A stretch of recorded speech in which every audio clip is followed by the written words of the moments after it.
Olá a todos, é um grande prazer estar aqui com vocês para a gente falar um assunto muito importante, que é a questão da dependência química, droga adição e o espiritismo. Então, isso é uma epidemia que está acontecendo não só no Brasil, mas no mundo inteiro, a questão da dependência química, é algo que todos os governos, uma questão de saúde pública que a gente está tendo que enfrentar como humanidade como um todo, não é um problema isolado de um país ou outro, é uma questão espiritual da nossa transição planetária. E eu dividi a nossa palestra em três partes. A primeira, que eu vou tentar passar um pouco rápido, mas é que é necessária, que a gente vai falar sobre os aspectos biológicos, científicos, que a gente vê dentro das universidades, do conhecimento que cada uma das drogas causa no ser humano, os problemas de saúde relacionados a cada uma delas. Depois, alguns estudos sobre a espiritualidade e a dependência química. E terceiro, que é a parte mais interessante, a visão médico-espírita em si da dependência. E o que os mentores dos nossos trabalhos lá da AME São Paulo nos trazem sobre esse assunto. Bom, inicialmente, a dependência química ela é uma doença muito complexa, mas também varia dentro de um contínuo de gravidade. Então, vai desde aquele cafezinho que a gente exagera um pouco e tem uma azia, uma queimação de estômago, e é difícil de controlar, desde da pessoa que usa crack, está na situação de rua, na Cracolândia, cometendo assalto, se prostituindo para isso. Então, a dependência química é um padrão problemático do convívio da pessoa com uma determinada substância psicoativa, que tem efeito dentro do sistema nervoso central. E a gente avalia a dependência por dois aspectos principais. Um é a perda do controle do indivíduo sobre o uso da substância, a quantidade. Então, o indivíduo, por exemplo, ele vai para trabalhar e não consegue se controlar, para num bar para tomar uma cerveja. E as consequências físicas e sociais, psicológicas desse uso. Então, é necessário que tenha várias consequências nocivas que fazem mal para o indivíduo, algum grau de sofrimento, para a gente falar em dependência, além dessa perda de controle. Então, dentro do Manual Diagnóstico e Estatístico da Associação Americana de Psiquiatria, que é o DSM, que atualmente está na 5ª edição, que é o que é usado no mundo inteiro para fazer pesquisa na área de saúde mental, é necessário apenas 2 de 11 critérios para já afirmar que o indivíduo tem uma dependência química. Não importa qual seja a substância, pode ser de cafeína, por exemplo, até o crack. Então, o primeiro critério desse é a perda de controle sobre a quantidade de uso. Então, você vai tomar um cafezinho de manhã, mas você passa 5 minutos, você tomou meia garrafa, a garrafa inteira e já está cheio de dor de estômago. Isso aí já é um critério, por exemplo. O segundo critério é um desejo persistente do uso. Então, a pessoa tem um desejo, uma vontade de usar que é persistente e já tentou outras vezes diminuir ou parar de usar a droga e não conseguiu. O terceiro critério é necessário o indivíduo muito tempo ele conseguir a droga, vai lá na favela, ultrapassa vários obstáculos, discute com traficantes, rouba coisa em casa, assalta para conseguir o dinheiro para acessar e depois leva longos períodos para se recuperar dos efeitos do uso. Então, usa no final de semana, segunda-feira falta no trabalho e por aí vai. O quarto critério é a fissura ou craving, que é um sentimento, uma sensação, uma urgência imediata de consumo da droga, uma necessidade incontrolável de acessar a droga. O estereótipo disso é a pessoa que está dentro do farol assaltando carros para conseguir dinheiro para usar crack. O quinto é um uso recorrente que causa problemas em qualquer esfera de vida da pessoa, seja no trabalho profissional, seja acadêmico, na escola, na faculdade ou dentro da própria casa. Um outro critério é quando a pessoa mantém o uso apesar desses problemas que ela tem com várias pessoas. briga com o marido ou com a esposa, tem problemas com os filhos, com os amigos, com o patrão, no trabalho, e mesmo assim continua usando. O sétimo critério é quando há, a gente chama de uma restrição do repertório de uso. Nada mais é do que um empobrecimento da vida do indivíduo. Ele começa a deixar de fazer coisas, deixar de ter lazer, deixar de sair com os amigos, deixar de estudar, deixar de trabalhar, e a questão da droga consome toda a vida dele. Ele vive só para conseguir a droga e se recuperar dos efeitos dela. Depois a gente tem uma persistência do uso da substância, mesmo com o prejuízo físico. É a pessoa que continua bebendo, mesmo vomitando. É a pessoa que, mesmo com tosse, falta de ar, continua fumando. Mesmo com dor de estômago, continua exagerando no café. O nono critério é quando o indivíduo tem consciência de que a droga faz ele ter todos esses prejuízos e, mesmo tendo essa consciência, ele continua usando. O décimo critério é a tolerância, quando é necessário cada vez doses maiores da substância para ter o mesmo efeito que antes. Então, isso no álcool, antes uma cerveja já deixava o adolescente ou o adulto mais à vontade, autoconfiante, e depois ele começa a precisar de mais drogas para se sentir bem. A mesma coisa com a cocaína, maconha, café, crack, anfetamina, qualquer droga de abuso. E o 11º e último critério é a síndrome de abstinência. Acontece quando, ao o indivíduo diminuir a quantidade ou cessar o uso da substância, ele começa a ter uma síndrome de abstinência, que geralmente é o oposto do efeito biológico da intoxicação. Então, por exemplo, se o álcool ele é um depressor do sistema nervoso central, e inicialmente ele diminui a ansiedade, mas ele pode até dar sonolência, até entrar em coma alcoólico, na abstinência do álcool é o oposto. A pessoa fica muito ansiosa, começa a tremer, pode ter até alucinações, ver coisas, ouvir coisas que não existem, ficar muito confusa e pode até convulsionar. E muitas vezes as pessoas, num grau mais avançado da dependência, elas começam a usar a droga só para evitar o desconforto dessa síndrome da abstinência. Nem prazer elas conseguem ter mais com a droga. É só para evitar o desconforto. Então, na questão do álcool, por exemplo, ele traz diversos efeitos agudos e também crônicos, desde demência, aumento do risco de câncer, acidente de carro, incoordenação motora, mal-estar, impulsividade, vômito, náusea, dentre os sintomas agudos. Problema de saúde pública. Aqui no Brasil, a gente tem metade da população abstêmio, significa que nos últimos 12 meses não colocou uma gota de álcool na boca, nem no Réveillon tomou uma dose de champanhe. E isso é um padrão até alto. Assim, em alguns países da Europa, por exemplo, a Irlanda, só 15% da população é abstêmia de álcool. O problema aqui no nosso país é que entre as pessoas que bebem, grande maioria fazem um uso muito pesado de álcool.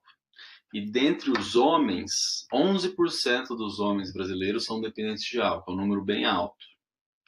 Desses que bebem, mais de um quarto, 28%, bebem até 4 vezes por semana. E 21% dos homens mais jovens, de 14 a 17 anos, tomou um porre no último ano, que é beber em binge, que a gente fala, que é consumir 4 doses em menos de 2 horas, que é um padrão muito, muito nocivo, que causa mais prejuízos do uso. E o que a gente está observando no nosso país é que a idade de começar a beber está diminuindo cada vez mais, e esse binge, que é beber em grandes quantidades em um curto período de tempo, que é o famoso porre, está aumentando cada vez mais entre os adolescentes. Então, o álcool ele traz mais de 60 tipos de problemas de saúde diferentes, doenças, e mata mais de 2,5 milhões, 2,5 milhões de pessoas por ano.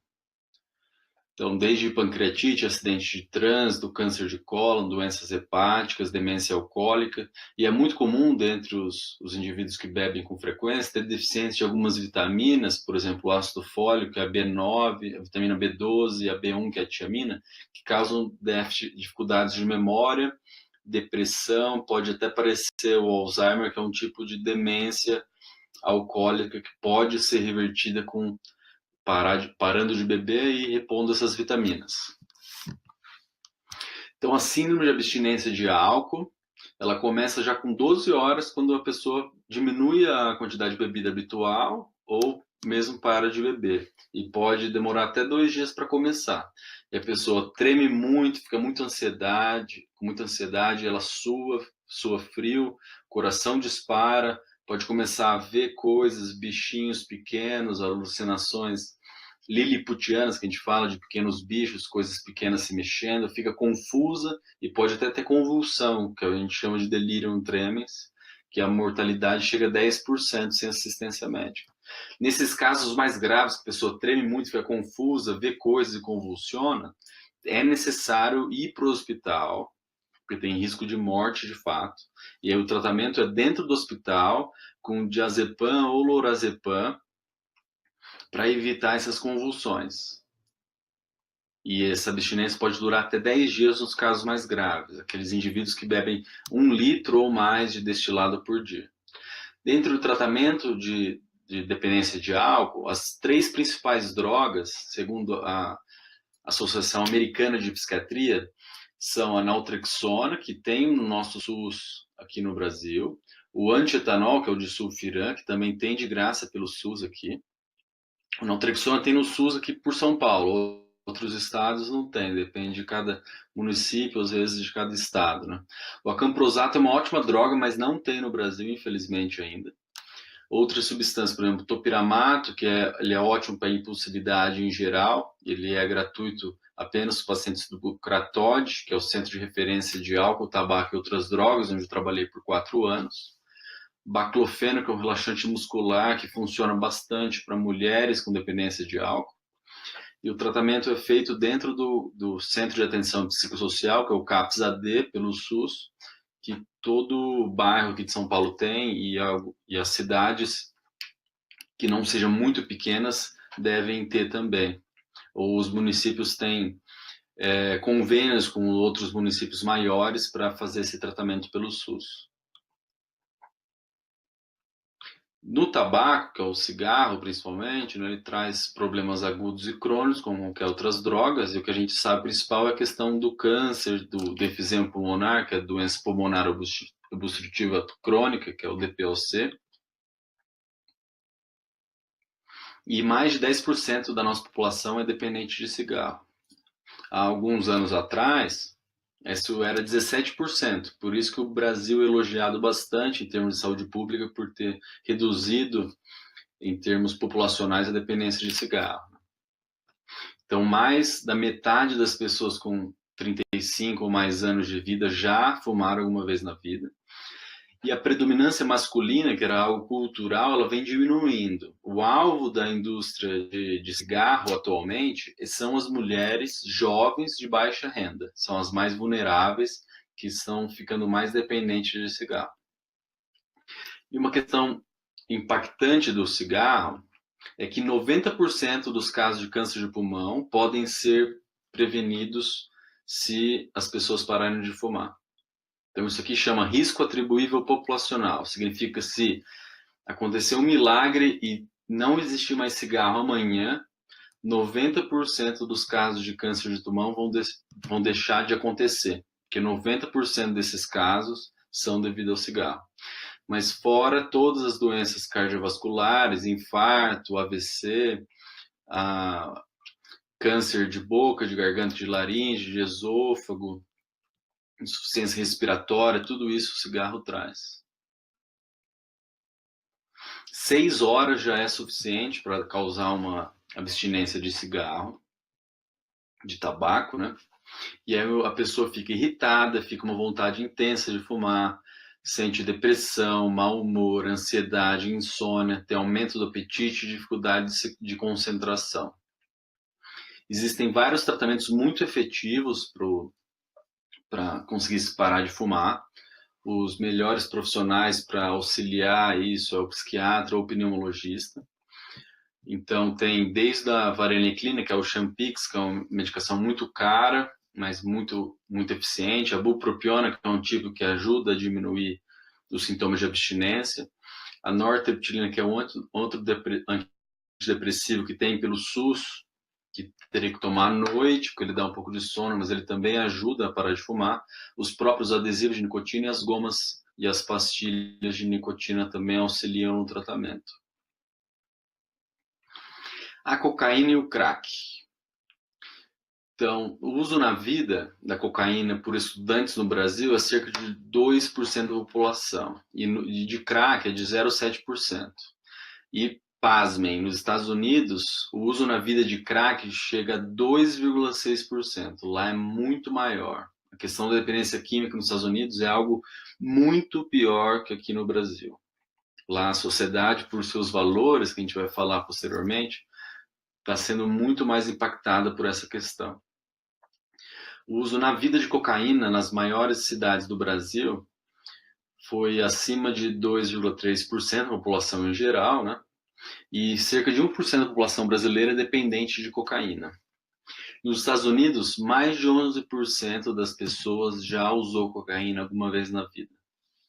Essa foto aqui dessa pessoa é um milionário de Glasgow, lá da Polônia, que usou tanta cocaína que teve uma necrose do septo nasal com um abaulamento aqui, com sepultamento do nariz, uma deformidade devido ao uso exagerado de cocaína.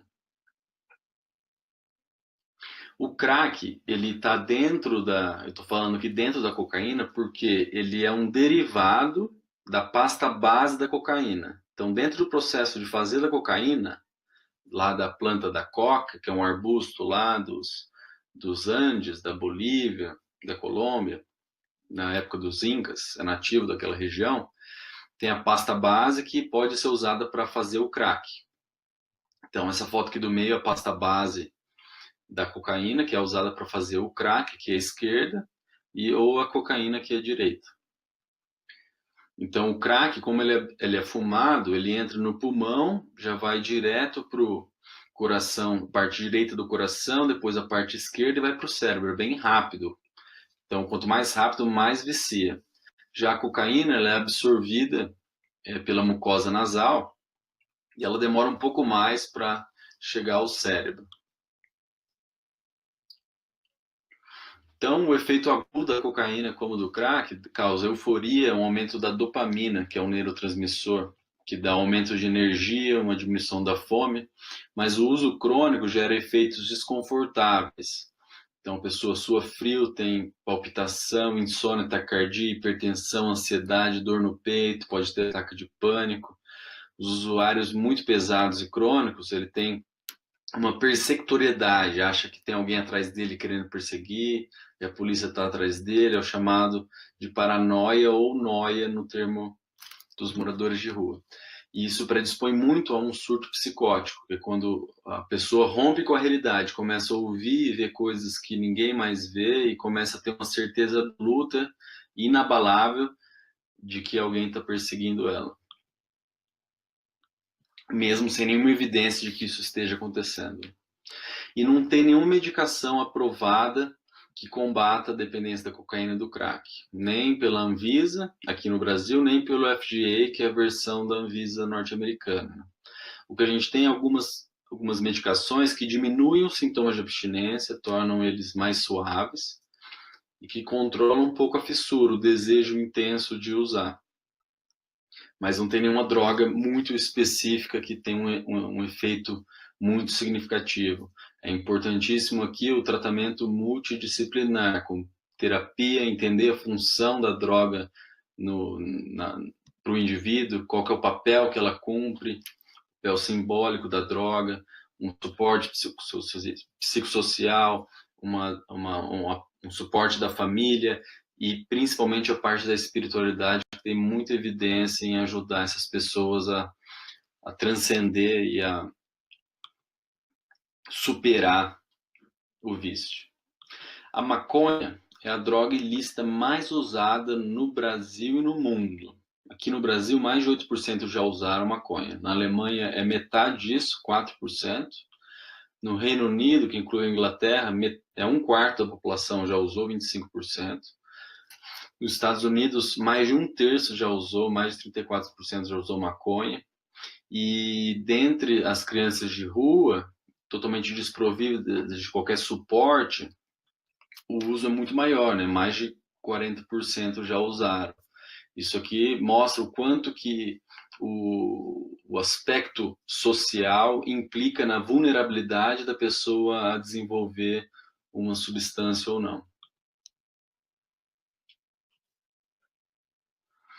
Então, tem quase 200 milhões de usuários de maconha no planeta, e aqui no Brasil, mais de 1% da população é dependente de maconha. Então, muito se fala do uso medicinal da maconha, e é usado isso como uma banalização, uma ideia de que maconha não faz mal.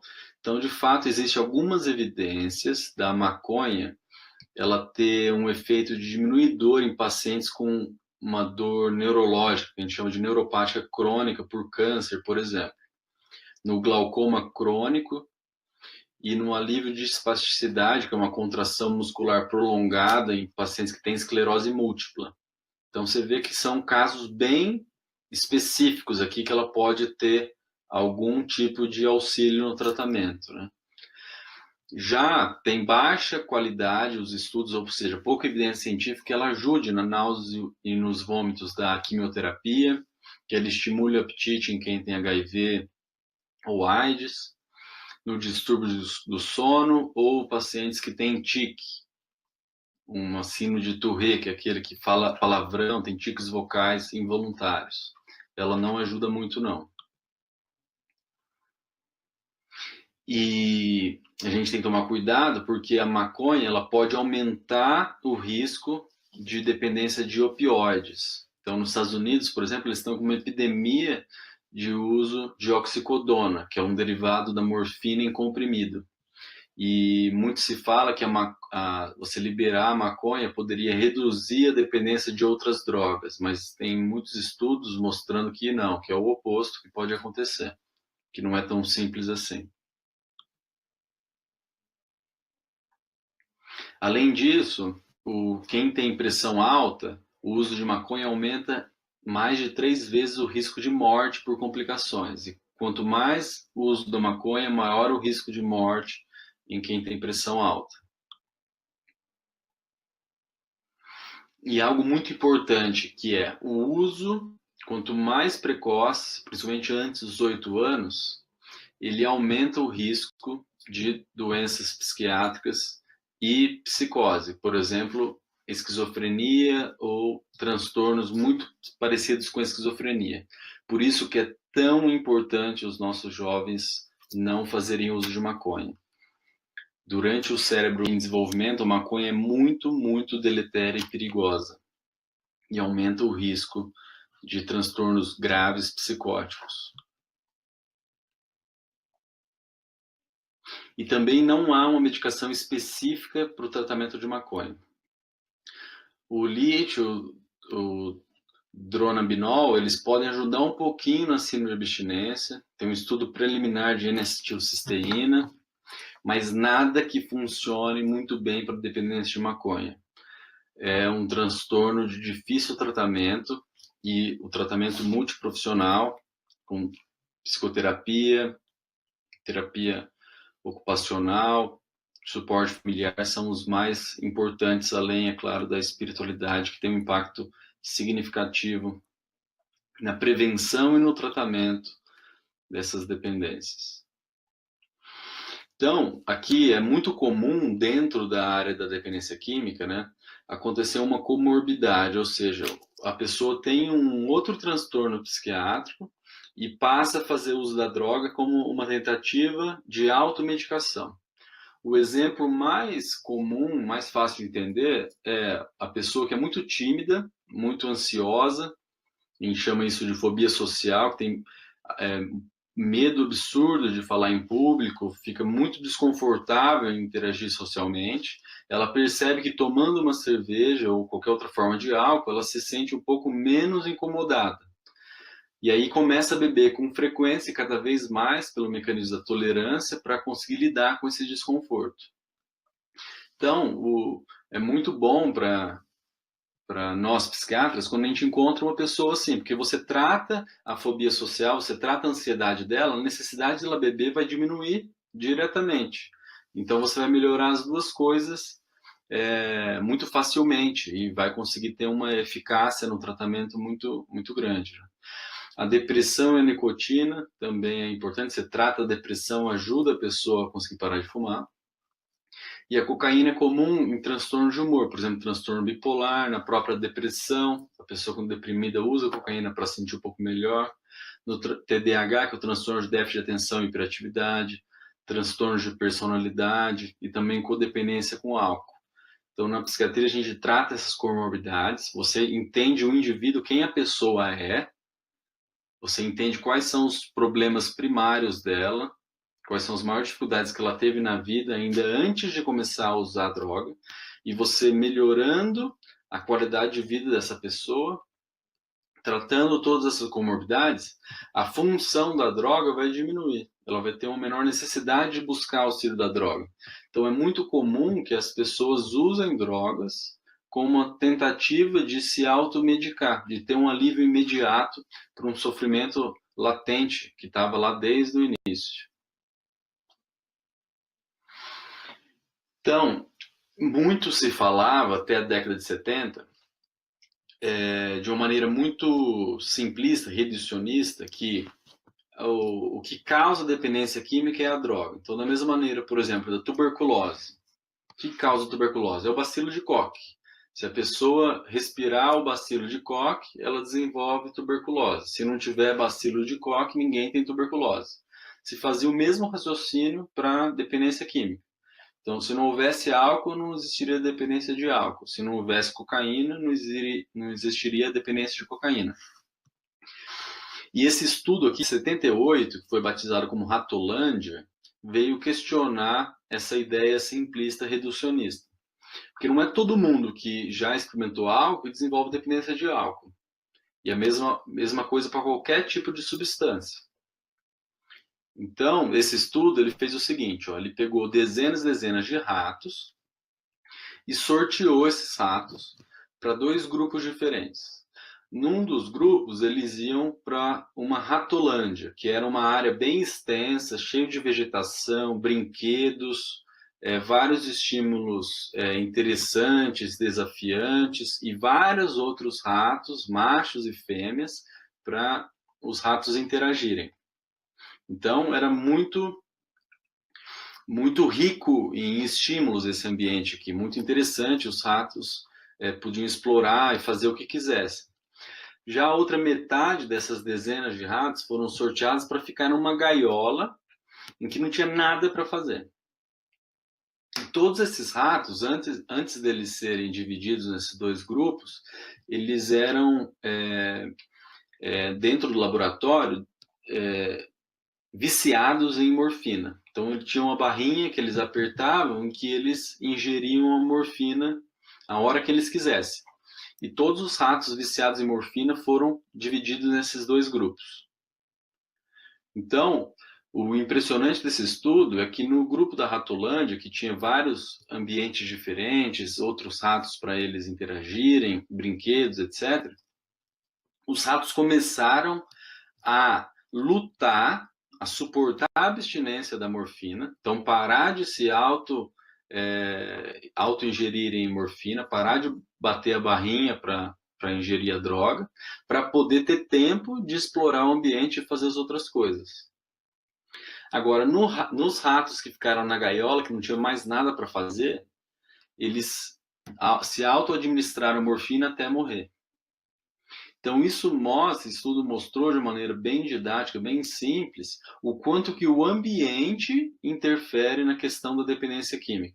O quanto que o meio social é importante nessa doença tão complexa que é a dependência química.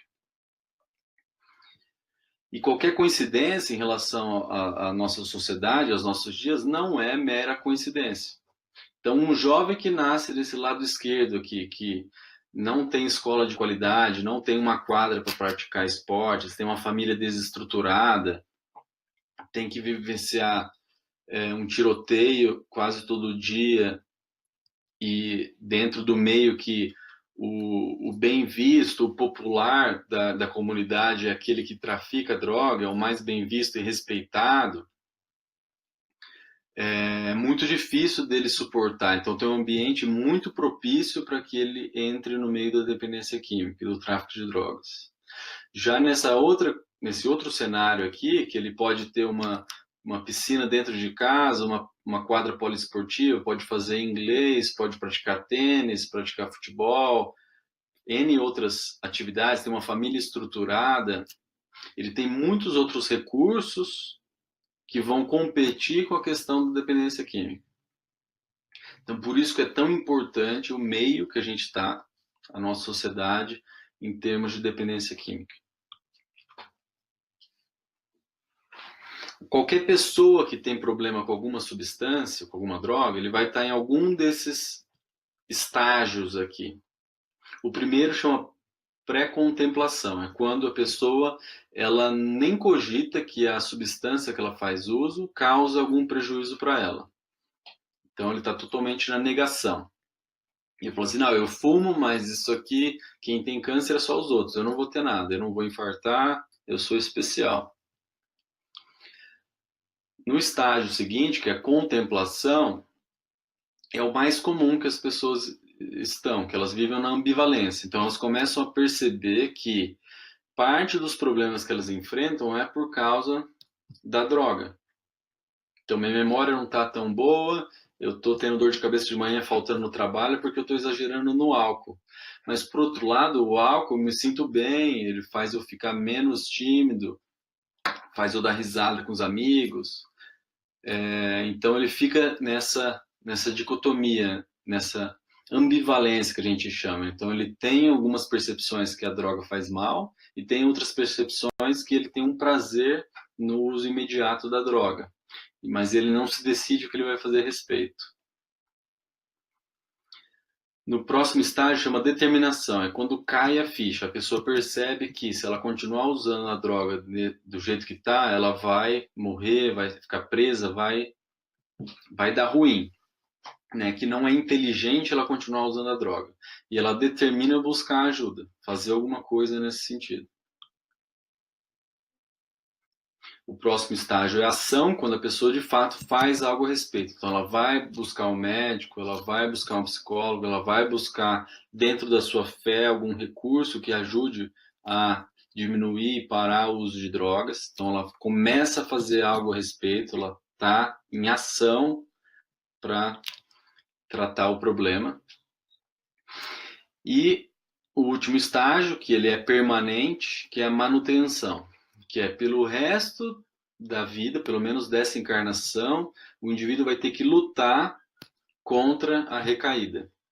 Porque existe uma questão de plasticidade cerebral, de memória cerebral neuroquímica, que uma vez estabelecido um padrão de dependência, por exemplo, o uso de uma caixa de cerveja por dia ou um maço de cigarros por dia, se o indivíduo voltar a usar a substância, rapidamente ele vai voltar para aquela mesma quantidade que ele usava antes.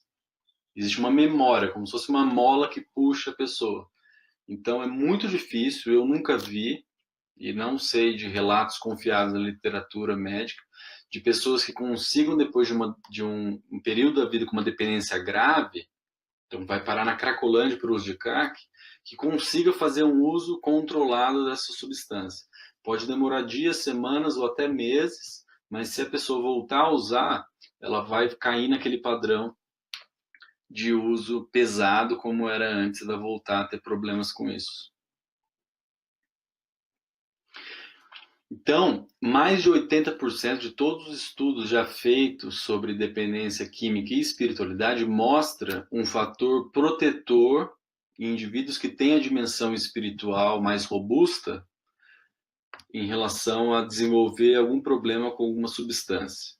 Então, isso tanto protege contra ter algum tipo de problema com o uso de substância, quanto se a pessoa vier a ter um problema de dependência química, ajuda ela a ter um melhor desfecho no tratamento. Ela responde melhor ao tratamento desde que ela tenha essa dimensão espiritual mais bem estabelecida.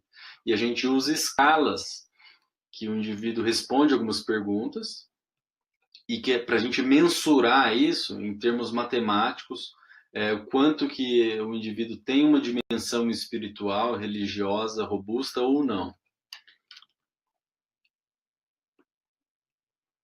Então, existem diversos dentre esses estudos, por exemplo, a revisão Cochrane, que é uma colaboração internacional de revisão de artigos científicos sobre diversos assuntos diferentes, e eles fizeram essa revisão para intervenções na família em adolescentes com uso de álcool, né? E isso teve um papel muito importante, mostra o quanto que a família é importante na prevenção e no tratamento da dependência química. Então, a família que teve intervenções psicológicas e sociais a respeito da dependência química teve quase 30% menos chance dos adolescentes usarem álcool. Esse efeito durou mais de 2 anos. Os adolescentes usavam menos álcool. Quando eles tinham um problema de álcool, eles aderiam muito mais ao tratamento, faziam o tratamento direito, e as famílias tinham um ajuste, eram mais equilibradas, tinham relações mais saudáveis, né? E dentro do Livro dos Espíritos, a gente vê a pergunta 207, que diz: de onde vêm as semelhanças morais entre os pais e os filhos? A resposta é que os espíritos simpáticos são atraídos pela afinidade de suas inclinações. Então, na nossa família, muitas vezes, na maioria delas, a gente convive com espíritos que já compartilharam diversas experiências anteriores conosco. E a próxima pergunta, 208, é: o espírito dos pais não exerce influência sobre o do filho após o nascimento? E a resposta é: exerce muito, pois, como já dissemos, os espíritos devem concorrer para o progresso recíproco. Pois bem, o espírito dos pais tem a missão de desenvolver o dos filhos pela educação. Isso para eles é uma tarefa. Se nela falharem, serão culpados. Mas aí vem uma pergunta bem perspicaz depois. Por que pais bons e virtuosos têm filhos perversos? Ou seja, por que as boas qualidades dos pais nem sempre atraem por simpatia bons espíritos como filhos? E a resposta é: o mau espírito pode pedir bons pais na esperança de que seus conselhos o dirijam para uma senda melhor, e muitas vezes Deus os atende. Então, a nossa função como pais é de, através do exemplo, é o principal fator. Não o que a gente fala, mas o que a gente faz, o exemplo que a gente dá. Auxiliar os nossos filhos como pilares de valores de comportamento.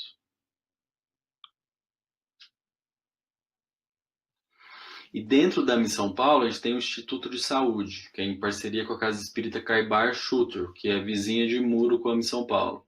Lá desenvolve a terapia complementar espírita, com evangelho, passe magnético, água fluidificada, o atendimento fraterno, estimula o evangelho no lar, o trabalho voluntário, a gente faz desobsessão, faz o estudo do evangelho e, através do acolhimento fraterno, o exercício de reforma íntima. A gente faz estudos e a gente discute alguns casos com os nossos mentores espirituais. E é muito comum familiares, principalmente mães e pais de dependentes químicos, buscarem auxílio de alguma luz, alguma orientação de como agir para filhos que recusam ajuda e persistem na dependência química. E a orientação dos nossos mentores é que a reencarnação é uma oportunidade de corrigenda, de novo reajuste, ofertada pela misericórdia divina a espíritos que muitas vezes colecionam existências voltadas para o vício.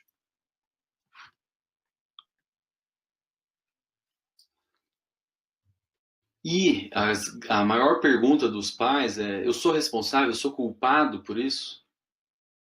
E a resposta é: nós somos responsáveis por não desistirmos devido à dificuldade alheia, a qual não pode ser a nossa inércia.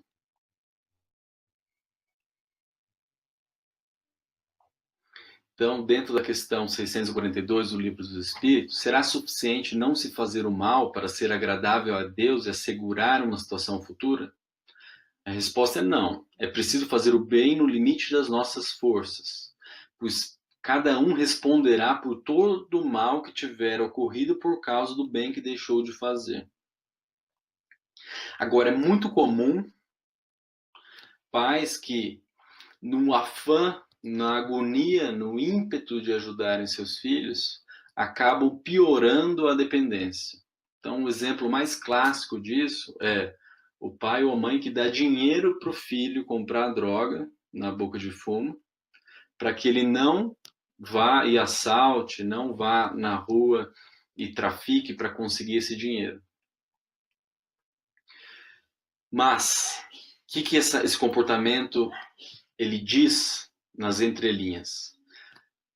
Pode continuar fazendo, filho, o que você está fazendo, que eu vou bancar o seu estilo de vida novo.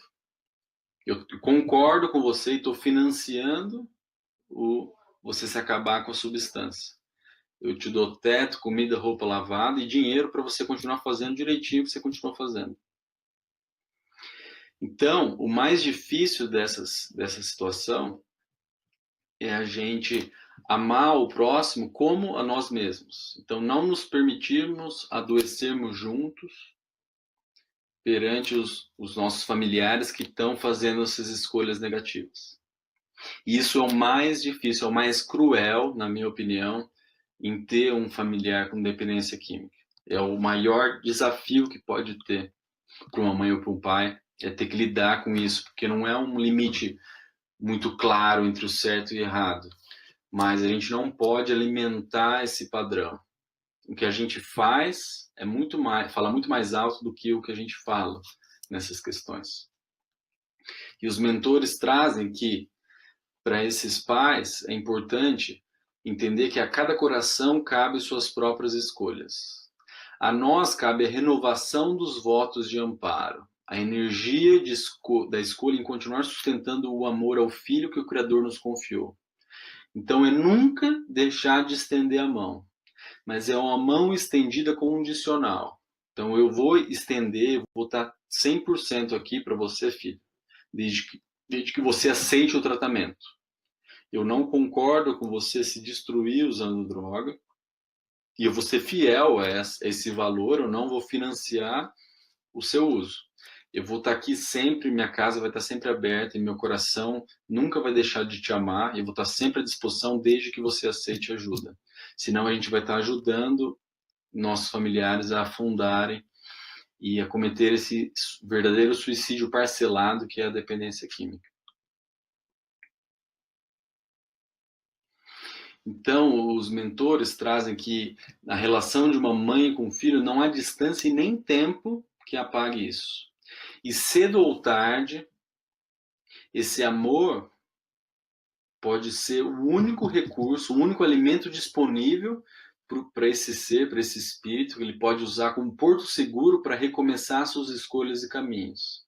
E esse fundo do poço pode acontecer quando o espírito estiver encarnado ainda, numa situação de prisão, de sarjeta, acordar na rua, ter um acidente de carro, ou pode ser mesmo na erraticidade, no umbral, depois do desencarne.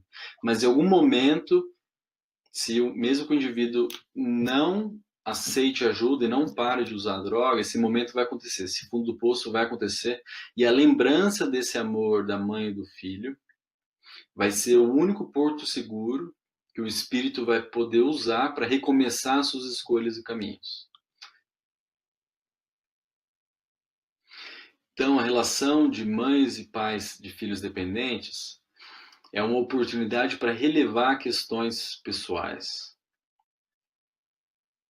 de reavaliar a necessidade de recompensa e reconhecimento imediatos. É um estágio para o desenvolvimento do amor incondicional. Mas não é um amor incondicional que alimenta a autodestruição, financiando o uso.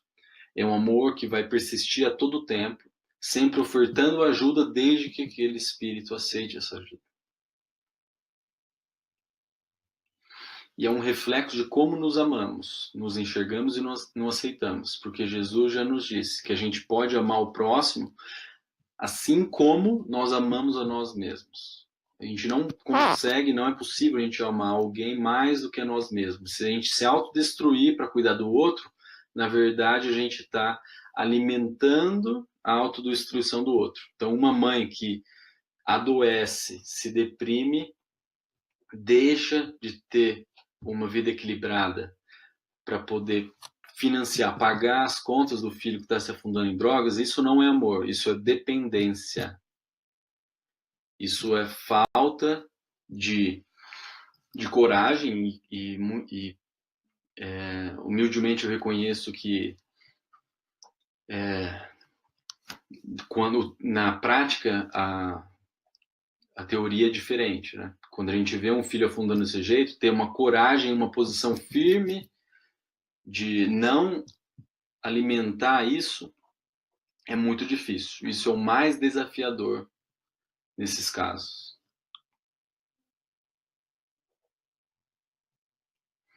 Então, o Dr. Howard, que é um dos mentores dos nossos trabalhos da Missão Paulo, ele diz que as razões que impulsionam o ser à dependência são inúmeras, mas só acontece a dependência química quando há um conjunto de fatores que se unem e que são altamente convidativos à dependência.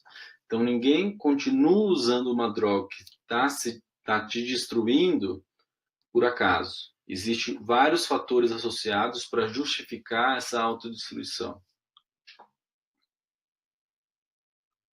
Então, o primeiro deles é a negação da vida. Então, é um inconformismo, uma revolta perante as situações da vida. Então, o indivíduo ele não aceita as suas condições, ou por não ter dinheiro suficiente, ou por achar que não tem os atributos físicos que gostaria, por não ter o status social que gostaria. É um inconformismo, uma revolta perante a sua situação na vida. O segundo é a força de reação às vicissitudes. É uma ideia de que a vida não tem mais importância.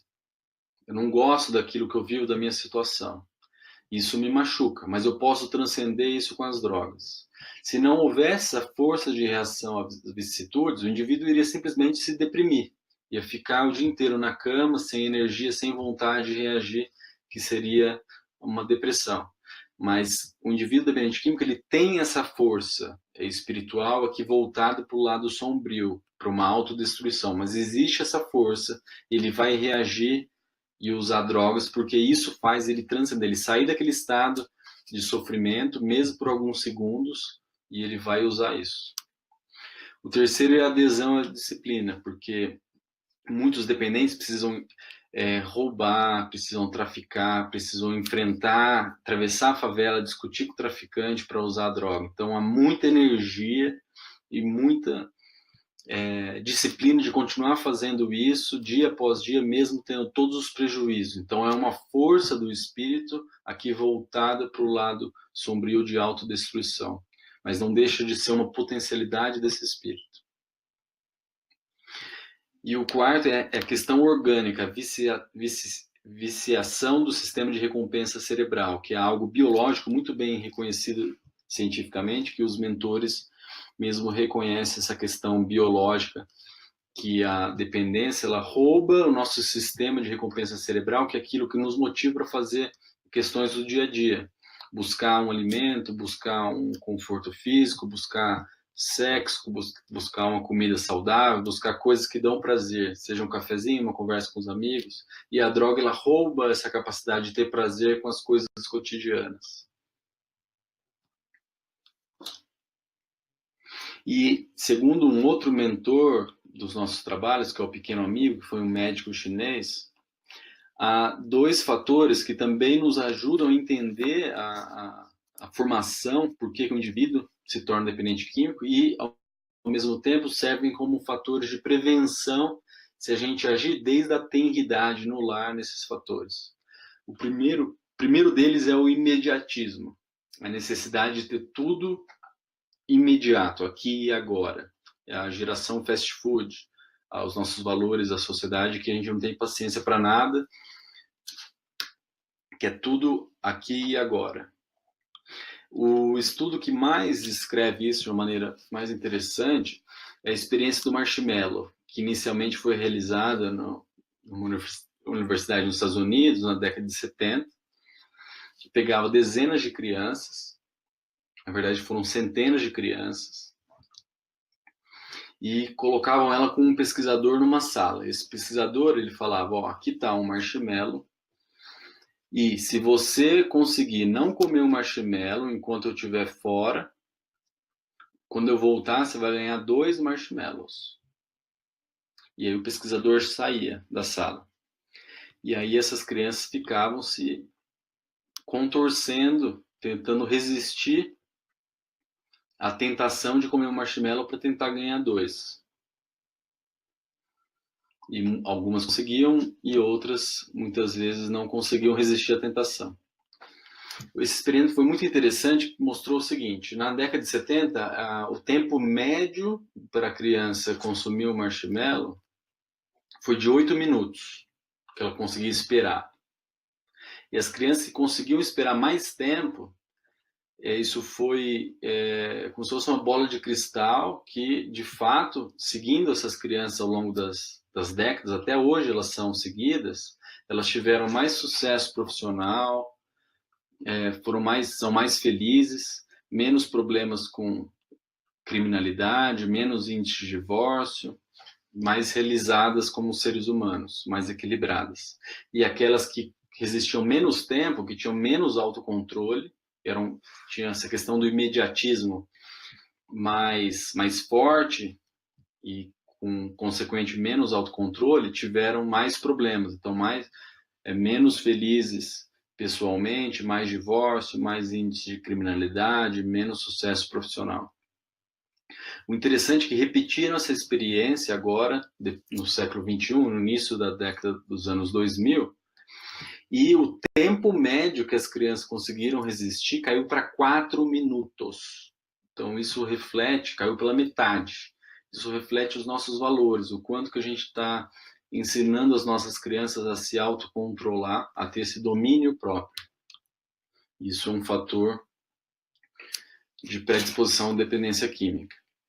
E o outro fator é o egoísmo. Então, que o Pequeno Amigo nos traz, que a espiritualidade vê lares voltados para si mesmo, voltado para conseguir satisfazer as necessidades imediatas, aqui e agora, sem olhar para fora, sem colocar a necessidade do semelhante na frente das nossas. Então, quando o indivíduo ele tem um imediatismo muito grande, uma deficiência do autocontrole, e ainda vive dentro de um lar que cultua o egoísmo, somente a si próprio, não valorizar as necessidades alheias, então isso é um caldeirão muito propício para a dependência química, que são os valores que a gente vê atualmente, mas que a gente pode interferir e modificar dentro dos nossos lares, dentro das nossas escolas.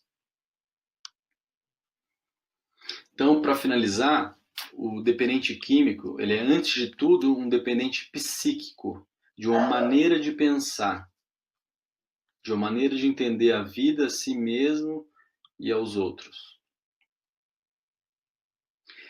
E Saulo, um homem obstinado à perseguição dos cristãos e ao rigor da lei, ele era um dependente psíquico desse poder terreno, de sobrepujar a sua vontade em relação aos demais, de fazer valer as suas opiniões e as suas leis, e perseguia e matava cristãos através disso.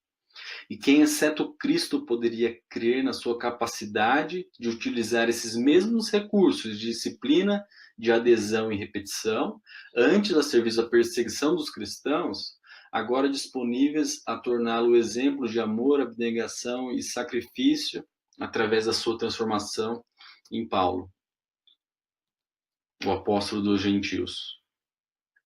Então, Saulo era um senhor da lei. Ele estava no auge da cadeia social romana. E Cristo viu isso, essa potencialidade toda nele que está dentro de cada dependente químico. Então, no instante de que a dependência transforma-se em consciência, podemos ver as forças espirituais deixando de sustentar o vício para alimentar o hábito e a disciplina através da construção espiritual do novo ser, assim como Saulo se transformou em Paulo. E no recondicionamento da mente do dependente de qualquer natureza, nós vemos o potencial de adesão e de disciplina na transformação de algo admirável.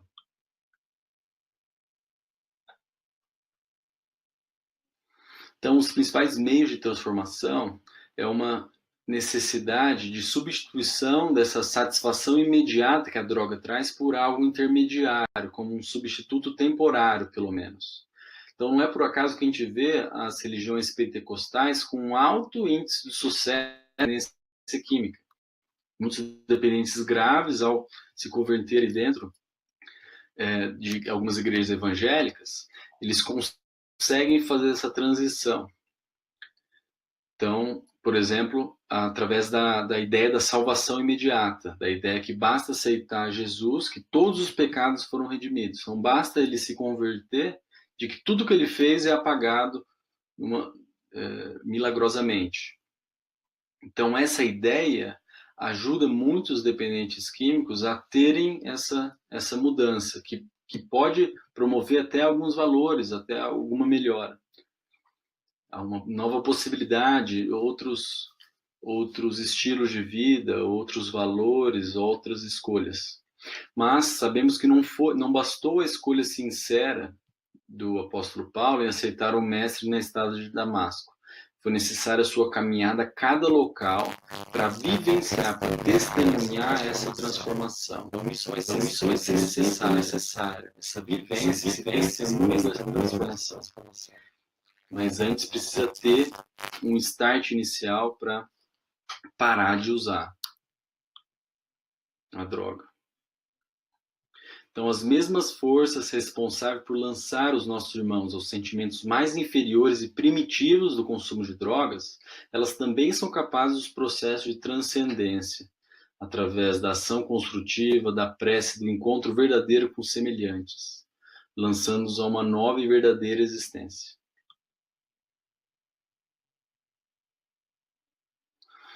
Então, é necessário que os nossos irmãos dependentes químicos sejam amados para que o espírito seja capaz de amar a si mesmos e aos outros.